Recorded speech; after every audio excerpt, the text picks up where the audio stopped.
All right, guys. So happy asynchronous Wednesday. So I'm going to walk you through today's lesson. You guys will obviously have the whole day to complete it. Just make sure you submit it by 11:59 p.m. tonight so that you are counted as present for today. So yesterday we talked about exploration and conquest, and we looked at Pizarro and Cortez and the things that they did to conquer the natives, particularly the Aztec and the Inca. And then we learned about encomienda system, which was this system of forced labor that is used by the Spanish, where they create a social system with peninsulares, Creoles, mestizos, natives, and slaves, in that order, on their social pyramid. And they basically said that the European settlers, the Spanish settlers, can force the natives to perform the labor for them. When we talked about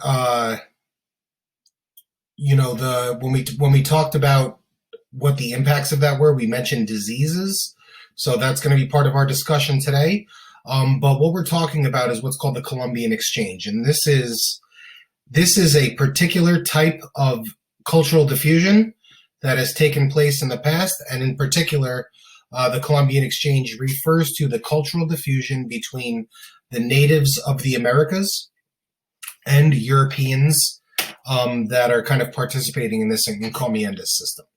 So that's kind of what we're talking about today. So you can pause as we go if you need to, although I'm sure I'll ramble enough for you to keep up. So here we go. Okay, so Columbian Exchange is essentially the exchange of ideas, crops, and then technology, goods, diseases, etc., ideas, knowledge, all of these things. The exchange of all of these things is referred to as the Columbian Exchange. In recent years, New York State has started referring to this situation, the Columbian Exchange, as what they call the encounter.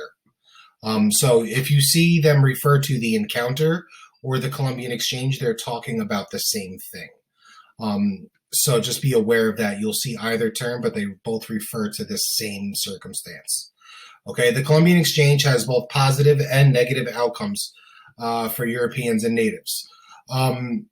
There's a lot of different aspects to this exchange, right? So in short, things like, horses had never been seen here before. Oranges had never been seen here before. A lot of other crops that America is kind of known for now were completely kind of new to us and introduced by the Europeans when they came over in the Columbian Exchange.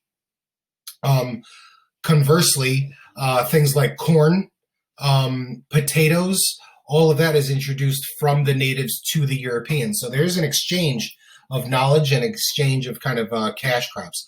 So that's a part of it. But like we've mentioned earlier, the major part of this here is diseases, right? So the diseases had a very, very significant impact on the native community. Ultimately, we mentioned that diseases are going to account for somewhere between 90 and 95% of the deaths of natives as a result of the Columbian Exchange. So that's another big aspect of this also. So that's pretty much it for the notes. So pretty brief. So what you guys are going to do today is you're going to do a stations activity. You're going to look at 4 different documents. Each document is about a different aspect of the Columbian Exchange.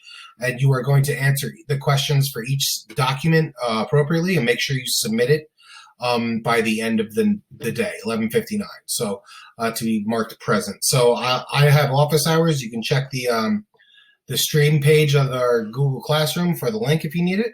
So if you have any questions or anything like that, you need help, you can see me in my virtual office hours or write me an email. Other than that, enjoy the rest of your asynchronous Wednesday, and see you guys back here again tomorrow. Have a good one.